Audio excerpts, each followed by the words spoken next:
Hello, and welcome to or back to my channel. I'm Kit, your friendly feminist cat lady spinster, and today we are going to talk about Scott Yenor's speech at the National Conservatism Conference.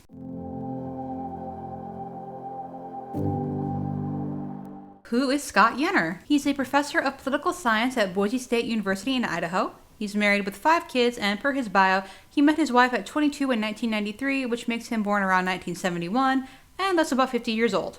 He's written a few books and is a Washington Fellow at the Claremont Institute. So in this video, we are going to have a look at the speech he made at the National Conservatism Conference in, I believe it was October 2021, and we're also going to have a look at an article he wrote a few years ago for the Daily Signal. As national conservatives understand better than most, families matter for every civilization.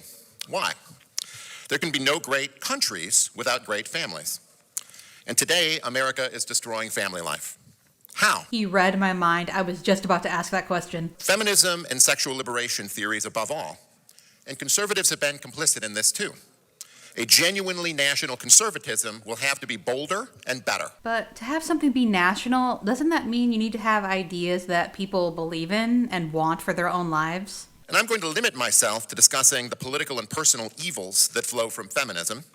Our culture is steeped with feminism. It teaches young boys and girls that they are motivated by much the same things and want much the same things. I'm going to guess he disagrees. Or at least, he thinks boys and girls should want different things. Thus, girls are told to become as independent as boys are said to be.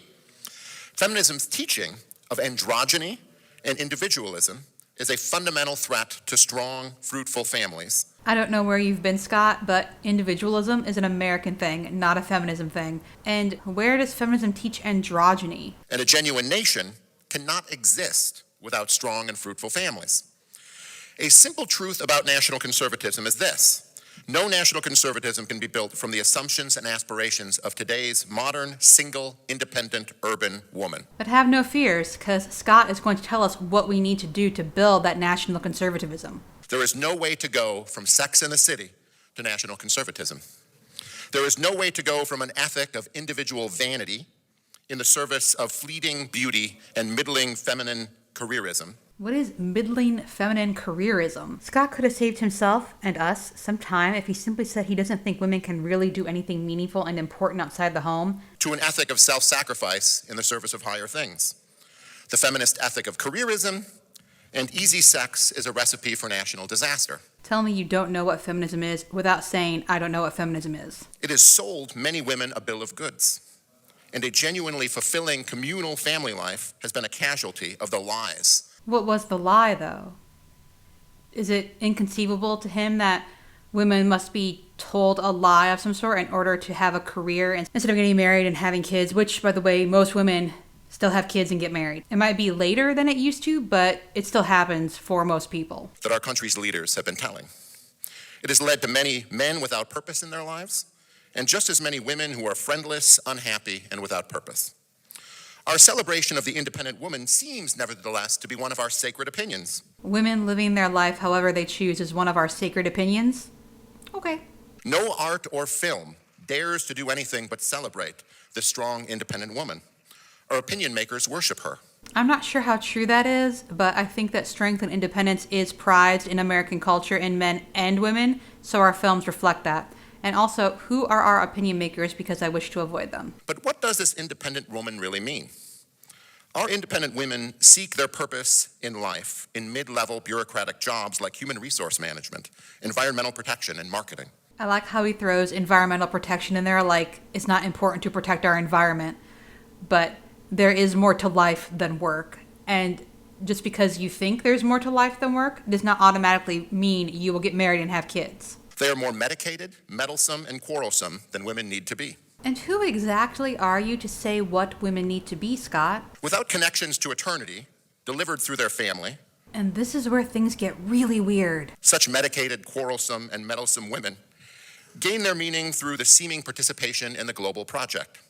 They are agents of the new world, but not new life. Women aren't just here to have kids, Scott. Agents of the new world. Is he a conspiracy theorist? Such women are now the backbone of every left-wing cosmopolitan party in the Western world, from the Greens in Germany to the Democratic Party in America. And if our ideal woman is a childless media scold or a barren bureaucratic apparatchik, there is no question whether we can have a future. We can't. So amazing to me how everything is always a woman's fault. There is a question of whether we deserve one. Stats back up the important observations here. Our feminist culture points women, especially young women, away from marriage and family life through its celebration of careerism. Thus, more and more women, every generation, delay marriage and increasingly forego marriage. I'm just not really sure if marriage is a good statistic to be using because unless you're religious, marriage doesn't really mean that much. As women delay and forego marriage, they're increasingly likely to delay and forego having children. When women forego marriage and decline to have children, men are not called forth to the duties of fatherhood, for instance. So this man wants me to believe that men will only act if women force them to? So then, by that logic, women are strong and independent and men are not because they have to be forced to act.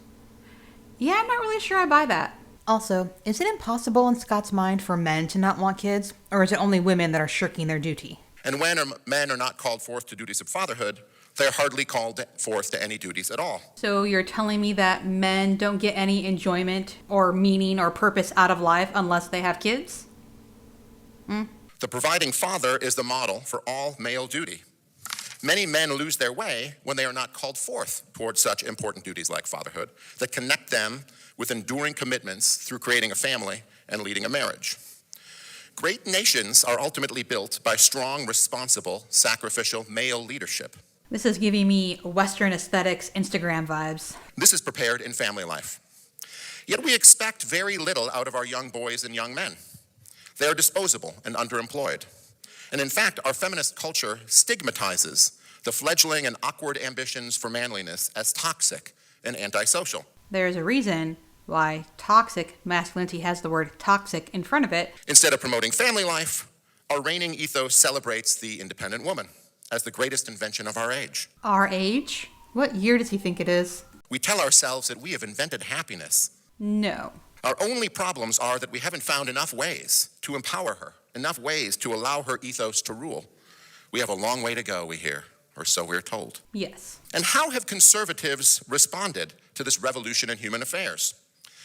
Conservatives have tried to convince themselves that the independent woman is really a natural conservative, that they will get ahead by offering her more opportunity, lower taxes. These seemingly independent women should love lower taxes and free trade we have to offer. So clearly he does not approve of Michelle Easton's conservatism. Conservatives are the real feminists, we tell ourselves, and progressives are the real misogynists. Meanwhile, as conservatives celebrate this corrosive of national greatness, they ignore and implicitly criticize their own voters, the mothers and wives of America's families. Just as Republicans often ignore their own voters in the never-ending search for the black vote, they ignore mothers and wives in their efforts to close the gender gap. Though Republicans talk a lot about the, average, everyday, struggling, working American, I really can't think of anything they've proposed to help Americans, male or female. It's kind of laughable. Conservative Inc. has also spoken of family values. Conservative Inc.? Is he implying that conservatives have been purchased by businesses? Because, he's not wrong. This was a mantra from the 80s, 90s, mostly 90s. That has been the greatest or the closest conservatives have ever come to really speaking on behalf of their own voters.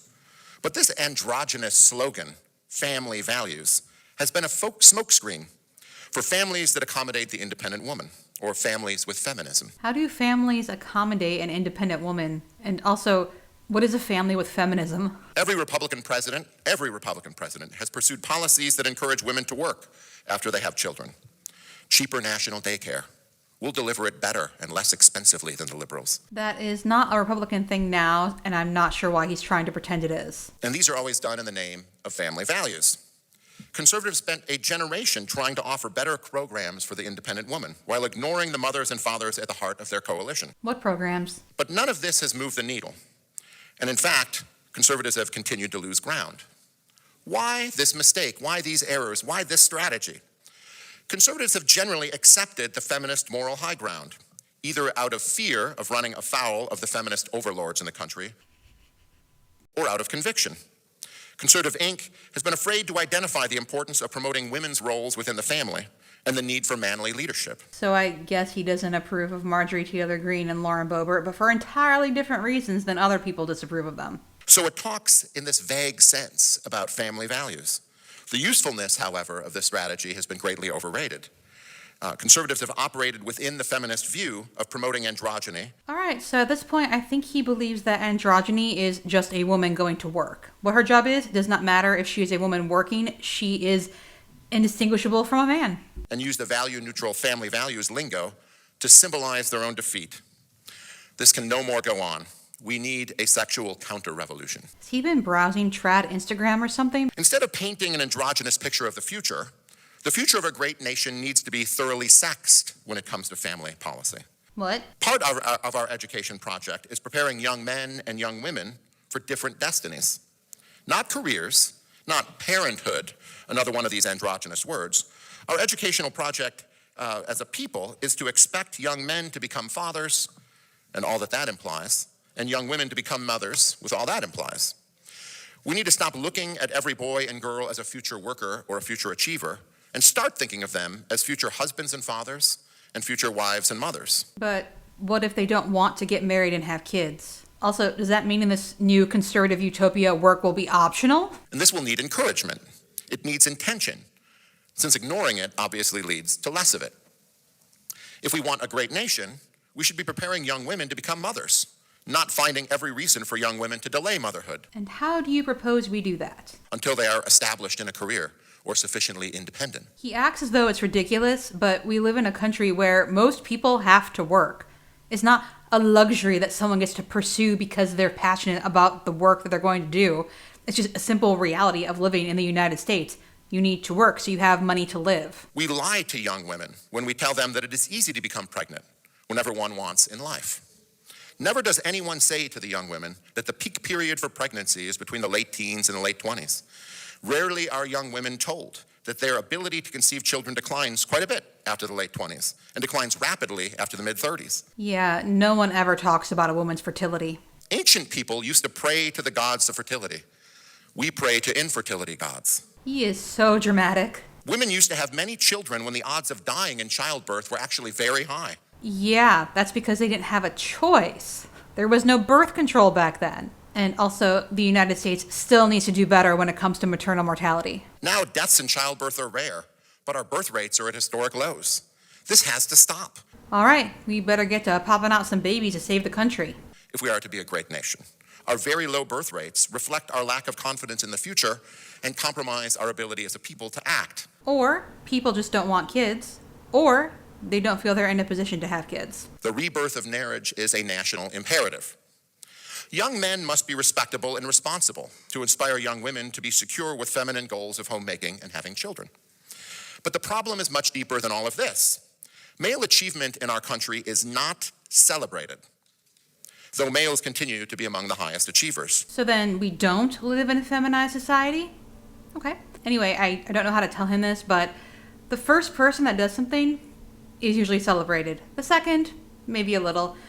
But by the third and after, it's just something that we've come to expect. For example, I can tell you that Neil Armstrong walked on the moon, and who else walked on the moon after him? I have no idea. In fact, we go out of our way to stop celebrating it. Our feminist culture leads us to want less male achievement. Source, please. Their excellence, after all, creates inequities. That's a shame. That denial of reality has to stop.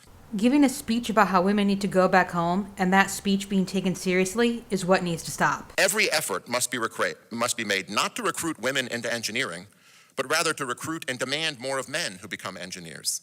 Ditto for med school and the law and every trade. I don't think it was intentional, but he essentially just said that only by keeping women back can we have men step up. I thought he had a higher opinion of men than that. Efforts should be redoubled to encourage more men to enter the medical field, space exploration, mining endeavors, and every other high-end and even low-end profession.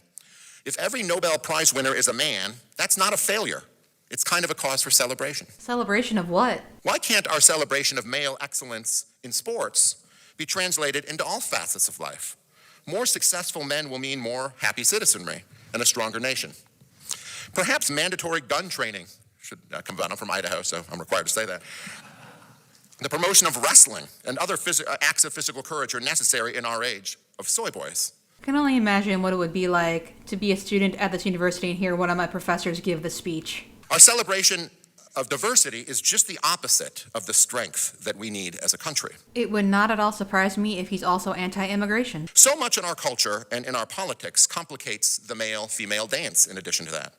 There is a natural basis for that dance, and I'll draw pictures if you'd like, but it has to be a priority that we have mores to help that dance reach a kind of enduring relationship. There has to be a reasonable ground for mutual confidence that the male and female dance can lead to enduring relations. So I guess the national conservatism is not about freedom, like not national conservatism. I wonder where they plan to import these mores from. I imagine the 1950s, because clearly that worked so well. Does he think the 1950s were a bubble that just happened to exist in a timeline outside the one we're in? The 1950s led to the 1960s, which led to the 1970s, and here we are. It is hard to bring men and women together toward enduring relations and community. The divorce rate has gone down. Feminism and our celebration of sexual liberation complicates this dance, and our institutions propound these ideologies.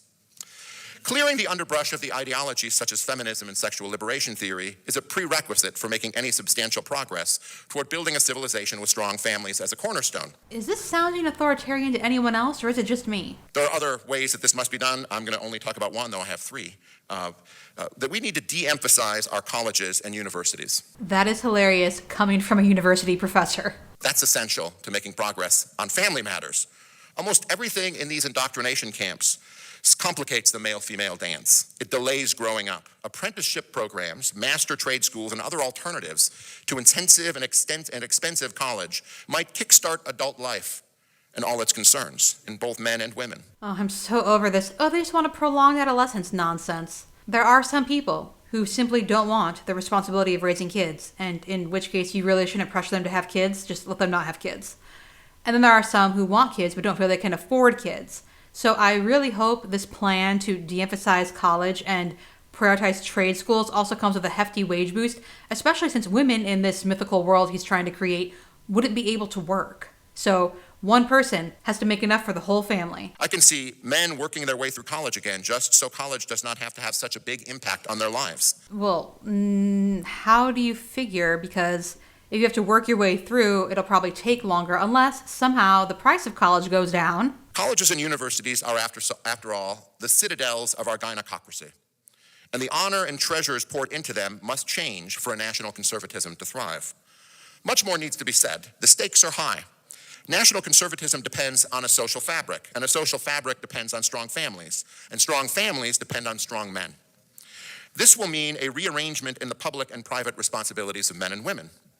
The effort to erase the old standard of public men and private women has been a mistake. Excuse me? That standard is a very human standard. So basically, he admires the Taliban? And we should approximate it under our conditions if we are to build a genuinely national conservatism. So Scott says conservatives continue to lose ground, and this is what the national conservatism he proposes is. Ideologically, national conservatives lean toward patriotism, nationalism, cultural conservatism, and monoculturalism, while opposing internationalism, globalism, multiculturalism, and cultural pluralism. National conservatives adhere to a form of cultural nationalism that emphasizes the preservation of national identity as well as cultural identity. As a result, many favor assimilation into the dominant culture, restrictions on immigration, and strict law and order policies. National conservative parties are socially traditional and support traditional family values, gender roles, and religion. According to the Austrian political scientist Siegmund Rosenberger, national conservatism praises the family as a home and a center of identity, solidarity, and tradition. Many national conservatives are thus social conservatives. Clearly, when people don't want what you're trying to sell, the solution is to become even more extreme. Now that we're done with that train wreck, let's look at another one. So in 2017, Scott wrote an article for the Daily Signal. Transgender activists are seeking to undermine parental rights. I guess we can add transphobic to his list of descriptors, though really I'm not surprised. Radical feminists aspire to revolutionize society in 3 ways. First, they seek to eliminate the different ways boys and girls are socialized so that they will come to have very similar characters and temperaments. Well, I guess his desire to steer women away from careers and toward motherhood makes sense because he apparently does not believe that those are traits we are born with. We must have them cultivated so that we learn to want those things as we grow. Second, they seek to cultivate financial and emotional independence of women and children from the family. What does that even mean? Third, they hope to erase sexual taboos, embracing new ways for individuals to achieve sexual satisfaction outside of monogamous, procreative marriage. And what is wrong with that? Transgender rights activists are seeking to abridge parental rights by elevating the independent choices of young children. Well, he does not believe in individualism, so I guess that makes sense, that he would be against that. Respecting the sexual and gender choices of ever younger children erodes parental rights and compromises the integrity of the family as an independent unit. But our family is not part of society. This can be seen in the Canadian province of Ontario, which passed a law allowing state agencies to prevent families that will not affirm a child's chosen gender identity from adopting or providing foster care to children. I clicked on the link. Ontario passes legislation to strengthen child welfare and improve outcomes for youth. Today, Ontario passed legislation to help children and youth across the province thrive and reach their full potential by strengthening and modernizing child, youth, and family services. Key areas of change in the Act include raising the age of protection from 16 to 18 to increase protection services for more vulnerable youth in unsafe living conditions to support their education and to reduce homelessness and human trafficking. Making services more inclusive and culturally appropriate for all children and youth, including Indigenous and Black children and youth, to ensure every child receives the best possible support. Putting a greater focus on early intervention to help prevent children and families from reaching crisis situations at home.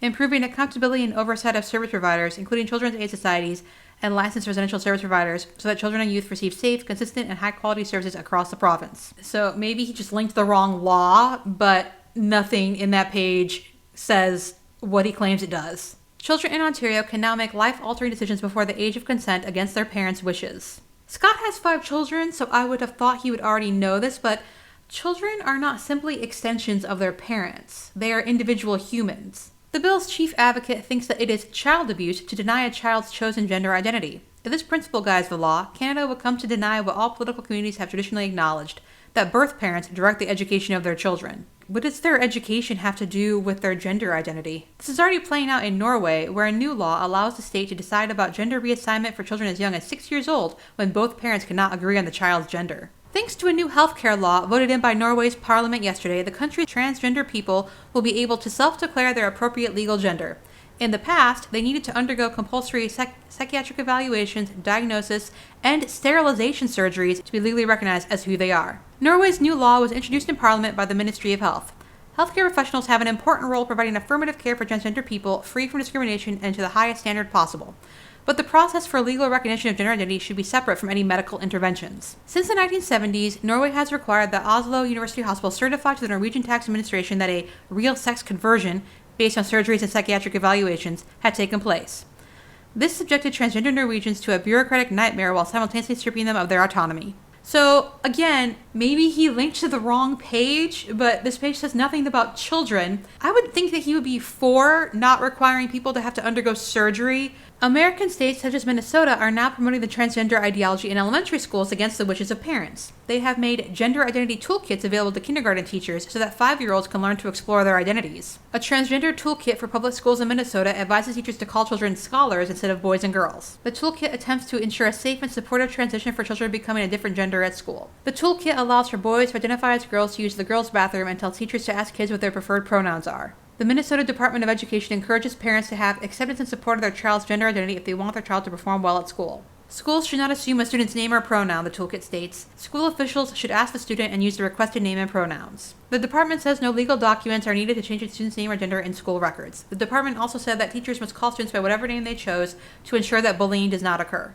So I don't see anything about teaching 5-year-olds to explore their identities, just accepting and being more inclusive of people that are. These laws and others like them aim to make children independent of their parents and to bless their sexual exploration even at a young age. No, that's not what they're for. They undermine the foundation of educating children toward marriage and family life.